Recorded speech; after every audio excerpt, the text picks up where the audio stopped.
Hello दोस्तों, स्वागत है आपका एग्जाम फैक्ट तैयारी यूट्यूब चैनल में। दोस्तों आज हम पढ़ेंगे यूपी ट्रिपल एससी पैट के लिए मुगल साम्राज्य, जो बहुत ही ज़्यादा इम्पोर्टेंट टॉपिक है और जितने ये सारे प्रश्न हैं वो सारे अपने आप में इम्पोर्टेंट हैं और किसी ना किसी एग्जाम में आए हुए प्रश्न ही हैं। तो चलिए दोस्तों, अगर आपने अभी तक हमारे चैनल को सब्सक्राइब नहीं किया है तो कृपया करके हमारे चैनल को सब्सक्राइब कर लें और बेल आइकन भी ऑन कर लें ताकि हमारी आने वाली वीडियो का नोटिफिकेशन आप तक पहुंचता रहे। पहला प्रश्न है हमारा, निम्नलिखित में से किस लड़ाई में मुख्य विरोधियों को सही ढंग से नहीं बताया गया है? तो इसका राइट आंसर है ऑप्शन नंबर बी, पानीपत की दूसरी लड़ाई टीपू सुल्तान और मराठा, यही इसमें नहीं बताया गया है। पानीपत की पहली लड़ाई बाबर और इब्राहिम लोदी के बीच हुई थी, ये वाला सही है। हल्दी घाटी का युद्ध महाराणा प्रताप और अकबर के बीच हुई थी, ये वाला भी सही है और ये दूसरी लड़ाई गलत है। डिटेलिंग पढ़ते हैं।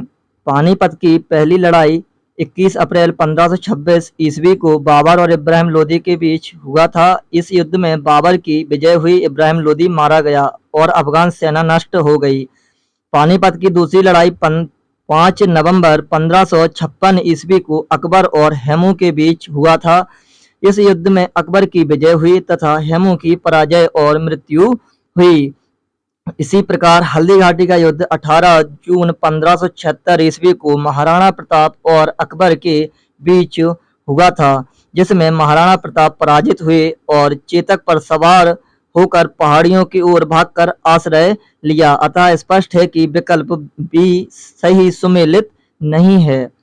अगला प्रश्न है हमारा, अकबर की सफल भू राजस्व प्रणाली का श्रेय उनके निम्नलिखित में से किस श्रेष्ठ दरबारी को दिया जाता है? तो इसका राइट आंसर है ऑप्शन नंबर सी, राजा टोडरमल को। बीरबल इसका आंसर नहीं है। भू राजस्व प्रणाली टोडरमल को श्रेय दिया जाता है। अकबर की सफल भू राजस्व प्रणाली का श्रेय राजा टोडरमल को दिया जाता है। वह अपने समय के एक योग्य राजस्व अधिकारी थे। पूर्व में उन्होंने शेरशाह के दरबार में भी सेवा दी थी। भू राजस्व की जब्ती प्रणाली की शुरुआत टोडरमल ने की थी, जिसे प्रायः टोडरमल बंदोबस्त भी कहा जाता है। अगला प्रश्न है हमारा, शेरशाह सूरी का वास्तविक नाम क्या था? इसका राइट आंसर है option number C, Farid. Sher Shah Suri का बचपन का नाम फरीद था। इसने अपनी शिक्षा जौनपुर में प्राप्त की। 26 जून 1539 को चौसा का युद्ध हुमायूं और शेरशाह के बीच लड़ा गया, जिसमें विजय के पश्चात शेर खां यानी शेरशाह की शक्ति व प्रतिष्ठा दोनों में वृद्धि हुई। उसने शेरशाह की पदवी धारण कर अपने नाम का खुतबा पढ़वाया और सिक्के पर भी अंकित करवाया। 17 मई 1540 को कन्नौज या बिलग्राम के युद्ध में भी हुमायूं पराजित हुआ। कालिंजर विजय 1545 ईस्वी के दौरान शेरशाह घायल हो गया। 22 मई 1545 ईस्वी को उसकी मृत्यु हो गई। शेरशाह का मकबरा बिहार के सासाराम में स्थित है। अगला प्रश्न है हमारा,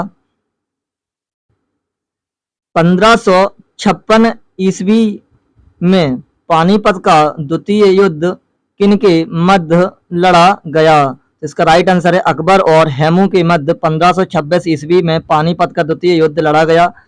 एक्स्ट्रा फैक्ट पढ़ते हैं। पानीपत का प्रथम युद्ध 21 अप्रैल 1526 ईस्वी में बाबर एवं इब्राहिम लोदी के मध्य लड़ा गया था। पानीपत का द्वितीय युद्ध 5 नवंबर 1556 ईस्वी को अकबर और हेमू के मध्य लड़ा गया। पानीपत का तृतीय युद्ध 14 जनवरी 1761 ईस्वी को मराठों और अहमद शाह अब्दाली के मध्य लड़ा गया। अगला प्रश्न है हमारा, निम्नलिखित में से कौन सा जोड़ा सही नहीं है? इसका राइट आंसर है ऑप्शन नंबर डी, 1709 औरंगजेब की मृत्यु, ये वाला जोड़ा सही नहीं है और 3 जोड़े सही हैं। तो 3 प्रश्न और सीख लीजिएगा। 261 में कलिंग का युद्ध हुआ था और 78 ईस्वी में शक संवत की शुरुआत हुई थी और मुस्लिम युग की शुरुआत 622 ईस्वी में हुई थी। इसकी डिटेलिंग पढ़ते हैं दोस्तों। औरंगजेब की मृत्यु 1707 ईस्वी में हुई। वह मुगल वंश का अंतिम प्रतापी बादशाह था। इसका मकबरा औरंगाबाद महाराष्ट्र में है। औरंगजेब ने औरंगाबाद में अपनी पत्नी राबिया उद दौरानी की स्मृति में ताजमहल की तरह मकबरा बनवाया दिल्ली के लाल किले के भीतर मोती मस्जिद बनवाई? बहुत इंपॉर्टेंट प्रश्न है। मोती मस्जिद दिल्ली के लाल किले के भीतर किसने बनवाई थी? तो इसका राइट आंसर है औरंगजेब। 78 ईस्वी में शक संवत की शुरुआत कुषाण शासक कनिष्क ने की। अगला प्रश्न है हमारा, बहुत इंपॉर्टेंट प्रश्न है। यह प्रश्न जरूर आपके एग्जाम में पूछे जाएंगे और आपको हमारी वीडियो से बहुत ही लाभ मिलने वाला है। अगला प्रश्न है हमारा, निम्नलिखित में से किस शासक की मृत्यु उसके पुस्तकालय की सीढ़ियों से गिरकर हुई थी? तो इसका राइट आंसर है ऑप्शन नंबर डी, हुमायूं की मृत्यु पुस्तकालय से सीढ़ियों से गिरकर हो गई थी। भारत में मुगल वंश के संस्थापक बाबर का पुत्र नसीरुद्दीन हुमायूं 1530 ईस्वी में मुगल वंश की गद्दी पर बैठा। गद्दी पर बैठने से पूर्व हुमायूं बदख्शां प्रदेश का सूबेदार था। वर्ष 1539 ईस्वी में चौसा का युद्ध हुमायूं एवं शेर खां के बीच हुआ, जिसमें हुमायूं पराजित हुआ। इस युद्ध के बाद शेर खां ने शेरशाह की पदवी ग्रहण की। इसके बाद बिलग्राम कोष्टक में कन्नौज के युद्ध में 1540 ईस्वी में हुमायूं एक बार फिर से शेर खां से पराजित हुआ। वह सिंध चला गया, जहां पर 15 वर्षों तक निर्वासित जीवन व्यतीत किया। 1555 ईस्वी में हुमायूं ने पंजाब के सूर शासक सिकंदर सूर को मच्छीवाड़ा एवं सरहिंद के युद्ध में पराजित कर पुनः दिल्ली पर अधिकार कर लिया। वर्ष 1556 ईस्वी में हुमायूं की मृत्यु दीन पनाह भवन में स्थित पुस्तकालय की सीढ़ियों से गिरकर हो गई थी। अगला प्रश्न है हमारा, किस वर्ष बाबर ने सुल्तान इब्राहिम लोदी को पानीपत की लड़ाई में पराजित किया? तो इसका राइट आंसर है ऑप्शन नंबर बी, 1526 ईस्वी में। बाबर का भारत पर प्रथम अभियान 1519 ईस्वी में यूसुफ जई जातियों के विरुद्ध बाजौर और भेरा पर किया। पंजाब के सूबेदार दौलत खां लोदी एवं इब्राहिम लोदी का चाचा आलम खां लोदी ने बाबर को भारत पर आक्रमण करने के लिए आमंत्रित। देखिए दोस्तों, यह बहुत ही इंपॉर्टेंट प्रश्न है कि आमंत्रित बाबर को किसने किया था? बाबर को आमंत्रित किया 21 अप्रैल 1526 ईस्वी में पानीपत के प्रथम युद्ध में बाबर ने दिल्ली सल्तनत के सुल्तान इब्राहिम लोदी को पराजित किया। बाबर ने इस युद्ध में उज़्बेकों की तुलगमा युद्ध नीति पद्धति का भारत में पहली बार प्रयोग किया। बहुत इंपॉर्टेंट है यह नीति, तुलगमा युद्ध नीति का प्रयोग कब किया था? तो 1526 के पानीपत के प्रथम युद्ध में। अगला प्रश्न है हमारा, निम्नलिखित में से किस मुगल सम्राट द्वारा आगरा के किले का निर्माण किया गया था? तो इसका राइट आंसर है अकबर। आगरा के किले का निर्माण सन 1565 से 1573 ईस्वी में मुगल बादशाह अकबर द्वारा कराया गया था। यह किला 3,80,000 वर्ग मीटर में फैला हुआ है, जिसका निर्माण लाल बलुआ पत्थर से किया गया है, इसलिए इसे आगरा का लाल किला कहा जाता है। यह किला सन 1983 ईस्वी में यूनेस्को द्वारा विश्व धरोहर स्थल घोषित किया गया है। अगला प्रश्न है हमारा, मुगल शासक के दौरान एक कोतवाल की सही भूमिका क्या थी? तो इसका राइट आंसर है ऑप्शन नंबर डी, कानून और व्यवस्था बनाए रखना।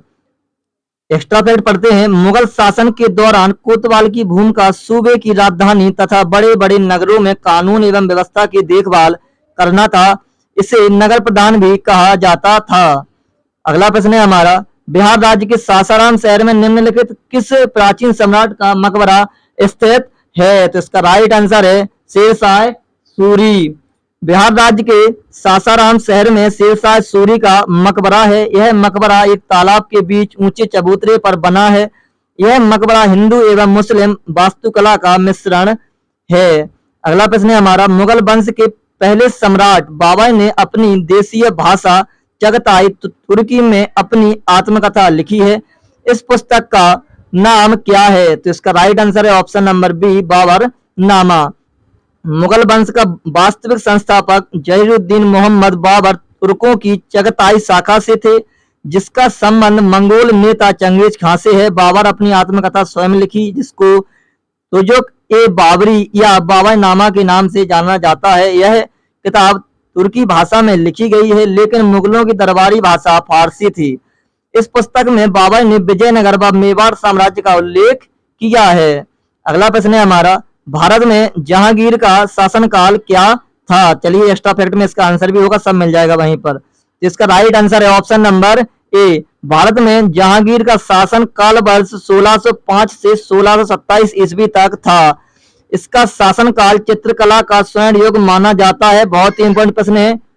7 नवंबर 1627 ईस्वी में इसकी मृत्यु हो गई। अगला प्रश्न है हमारा, वह कौन सा स्थान है जहां अंतिम मुगल सम्राट बहादुर शाह जफर की मृत्यु हुई? तो इसका राइट आंसर है ऑप्शन नंबर ए, रंगून।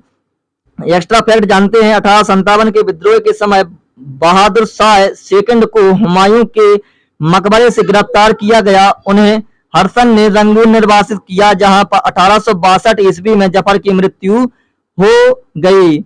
अगला प्रश्न है हमारा, पहला कठपुतली मुगल सम्राट कौन था? तो इसका राइट आंसर है option number A, Jahandar Shah है। चलिए एक्स्ट्रा फैक्ट जानते हैं दोस्तों, इसका right answer option number A, Jahandar Shah है। बहादुर शाह की मृत्यु के बाद उसके पुत्र जहांदार शाह अजीम उस्सान, रफी उस्सान एवं जहान शाह में हुए उत्तराधिकारी युद्ध में जहांदार शाह 1712-1713 ईस्वी ने जुल्फिकार खां के सहयोग से सत्ता प्राप्त की। 51 वर्ष की आयु में जहांदार शाह 29 मार्च 1712 ईस्वी को मुगल राज सिंहासन पर बैठा। जुल्फिकार खां इस का प्रधानमंत्री नियुक्त किया गया। जहांदार शाह जुल्फिकार खां के हाथों का कठपुतली बनकर रह गया। जहांदार शाह के शासनकाल में प्रशासन की पूरी बागडोर जुल्फिकार खां के हाथों में थी। जहांदार शाह ने लाल कुमारी नामक वेश्या को शासन में हस्तक्षेप करने का अधिकार दे रखा था।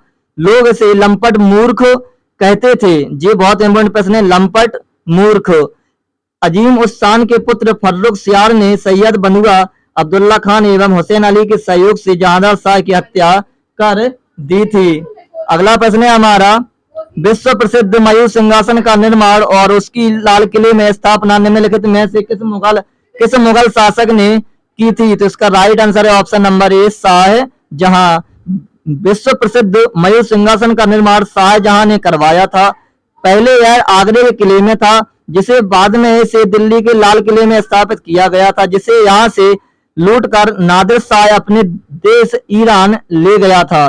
शाहजहां के शासनकाल को मुगल स्थापत्य कला का स्वर्ण काल भी कहा जाता है। शाहजहां के द्वारा बनाई गई प्रमुख इमारतों में दिल्ली का लाल किला, दीवाने आम, दीवाने खास, दिल्ली की जामा मस्जिद, आगरे की मोती मस्जिद व ताजमहल है। अगला प्रश्न है हमारा, अकबर के दरबार में प्रसिद्ध कवि स्पेस थे? तो इसका राइट आंसर है ऑप्शन नंबर सी, अकबर के दरबार में प्रसिद्ध कवि थे रहीम खान। चलिए एक्स्ट्रा फैक्ट जानते हैं, रहीम खान अब्दुल रहीम खान खाना अकबर के दरबार के प्रसिद्ध कवि थे। इनका जन्म 17 दिसंबर 1556 को हुआ था। अकबर के दरबार में इनका महत्वपूर्ण स्थान था। रहीम अकबर के नवरत्नों में से एक थे। गुजरात के युद्ध में शौर्य प्रदर्शन के कारण अकबर ने इन्हें खान खाना की उपाधि दी थी। रहीम की 11 रचनाएं प्रसिद्ध हैं।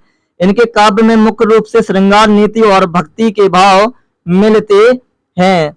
अगला प्रश्न है हमारा, अकबर के नवरत्न के बारे में इनमें से कौन सा सही ढंग से मेल नहीं खाता है? तो इसका राइट आंसर है ऑप्शन नंबर बी, राजा मान सिंह। वह अकबर के वित्त मंत्री थे, यह इनका मेल नहीं खाता है। एक्स्ट्रा फैक्ट जानते हैं, मान सिंह आमेर के राजा भारमल का पुत्र था। यह 14 वर्ष 1589 को आमेर की राजगद्दी पर बैठा। यह अकबर के नवरत्नों में से एक था तथा अकबर का मनसबदार एवं मुख्य सेनापति था। मानसिंह को अकबर ने फर्जंद तथा राजा की उपाधि से सम्मानित किया था। अगला प्रश्न है हमारा, औरंगजेब स्पेस का पुत्र था? तो इसका राइट आंसर है ऑप्शन नंबर डी, शाहजहां का पुत्र था। औरंगजेब का जन्म 1618 ईस्वी में गुजरात उज्जैन के दोहद नामक स्थान पर मुमताज के गर्भ से हुआ था। इसके पिता का नाम शाहजहां था। इसने 1658 से 1707 ईस्वी तक मुगल साम्राज्य पर शासन किया। इसके शासन काल में मुगल साम्राज्य अपने विस्तार में चरम उत्कर्ष पर था। यह संधि विच्छेद हो गया। पानीपत की द्वितीय युद्ध किसके मध्य लड़ी गई थी? तो इसका राइट आंसर है ऑप्शन नंबर बी, अकबर और हेमू के बीच।